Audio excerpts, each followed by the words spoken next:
Hey guys, sorry you're watching the video and I'm not there with you today. Hope you had a great break, and we're gonna do some math real quick. Alright, so for our warm-up it says to state the domain restrictions, right? You know you need to add a sheet of paper because it's not on your worksheet. So remember domain restrictions from the denominator, right? Which is the bottom of the fraction. First rule of factoring, look for the GCF. Alright, so my GCF here is going to be 7. So then I've got 7 times x squared minus x minus 20. And now I need to look for something that multiplies to make negative 20 and adds to make negative 1. Things that multiply to make negative 20 and add to make negative 1 are 4 and 5. My 5 needs to be negative because of the negative 1. So now I would do box and pants, right? So I've got x squared minus 5x plus 4x minus 20. I drew my box. X squared, negative 5x. Sorry, it cuts out sometimes when I'm using the stylus. 4x minus 20. They have an x in common. They have a negative 5 in common. They have an x in common, and they have a 4 in common. Don't forget that. Yeah, don't lose my 7. All right, so then I got 7 times x plus 4, x minus 5. All right, remember to find those domain restrictions, and we'll set this equal to 0, right? And solve. When I have different parts, all my parts have to be equal to 0, so 7 can't ever be 0. Well, yeah, we know. There's nothing I can do to 7 to make it 0. Then I've got x plus 4, other than, never mind, equal to 0, and x minus 5 equal to 0. I'm going to subtract 4. X can't be negative 4. I'm going to add 5. X can't be negative 5. So my domain restrictions are negative 4 and positive 5. I have my learning target, and then I can define the characteristics of a rational function, and I'll find them on a graph. We're going to talk about x-intercepts, y-intercepts, asymptotes, and poles. But today we're going to talk about domain. And domain is all possible x values. So for this function here, my x values are going to cause a problem when I try to divide by 0, which we know we can't do. Okay, so if I have x minus 3 is equal to 0, and I add 3 to both sides, x equals 3 would make me divide by 0 and give me a problem on my graph. Okay, so the domain of this function is all real numbers except 3. So all reals, except 3. If Mr. Amy shows you a different notation, go with what she says. I gotta talk to her about that. Number 3, exact same idea. Still talking about domain, right? Except when the denominator is 0, I have a problem.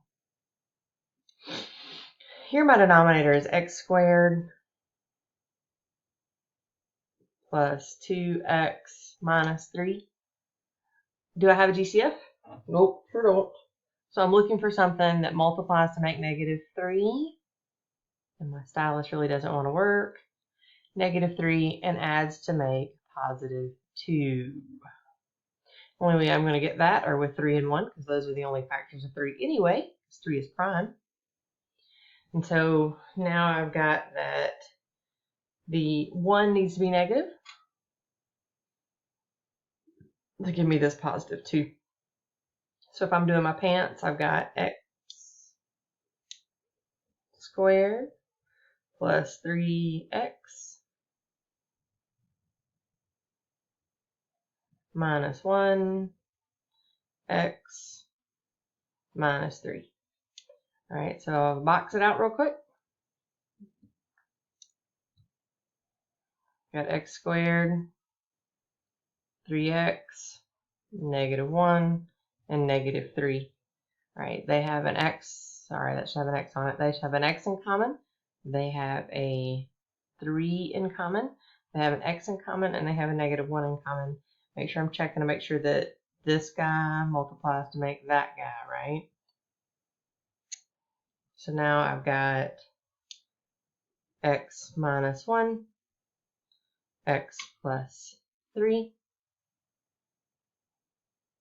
Again, I have a problem with it 0. So we'll set these equal to 0. So x minus 1 equals 0, and x plus 3 equals 0. Add 1 both sides.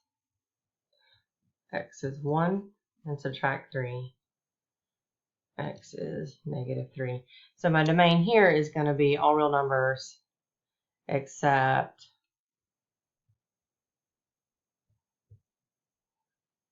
1 and -3. Right? Because if I plug in a 1 for x here, I would get a 0. Or if I plug in a -3 for x here, I would get a 0. All right, for number 5, still talking about the denominator, still talking about the domain, right? So check out my denominator with my domain. Those two both start with a D. Help me remember. So I've got 3x squared plus 9, right? First rule of factoring, look for GCF. Is there some number I can divide both of those by? Of course there is. I can divide them both by 3.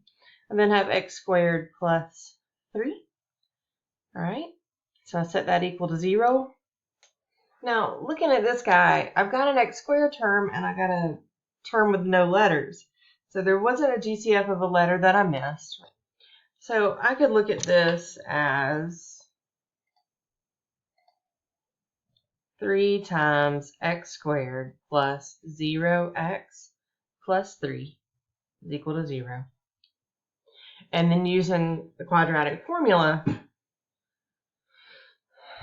remember it's a x squared plus bx plus c equals 0, right? That's the standard form of quadratic. And then my equation, the quadratic formula, sorry, -b plus or minus the square root b squared minus 4ac all over 2a, right?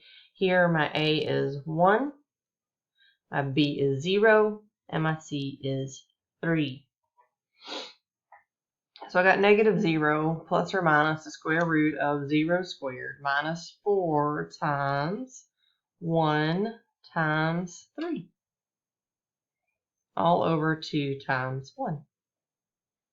Now 0 I'm not so stressed out about, but I'm going to keep that plus or minus to remind me I have a positive and negative answer.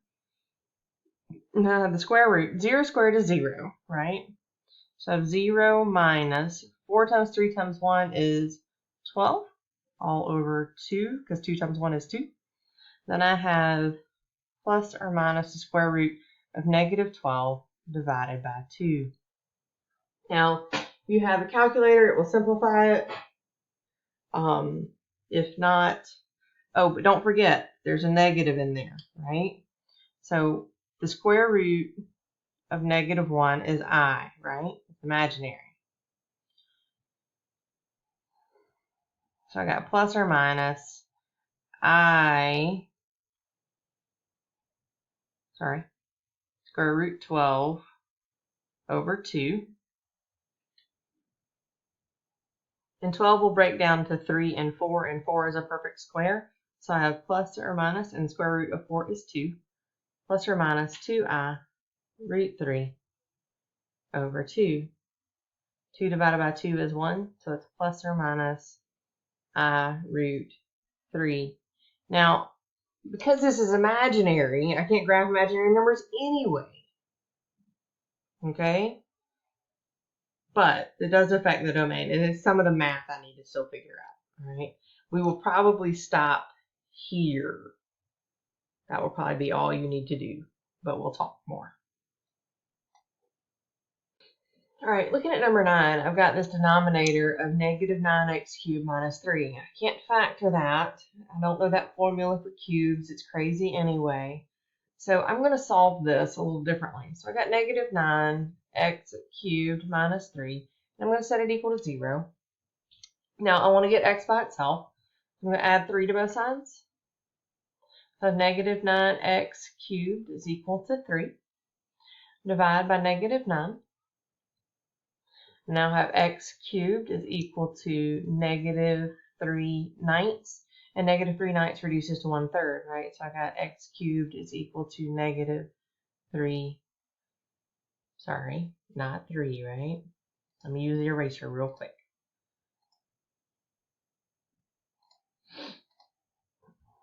One-third. Now to get rid of that cube root, get rid of that cube exponent, I'm going to take the cube root. What I do to one side, I must do to the other. So I've got x is equal to the cube root of negative 1/3. I say stop here. We can make that look a little prettier, but I'm not stressed about it right now. Knowing that you need to take the cube root when you have a cube is our big deal at the moment. So my domain is all reals again, except, I love my cursive, that looks terrible. Sorry, y'all. The cube root of negative 1/3. And that's it for, Wednesday. That's it for Wednesday.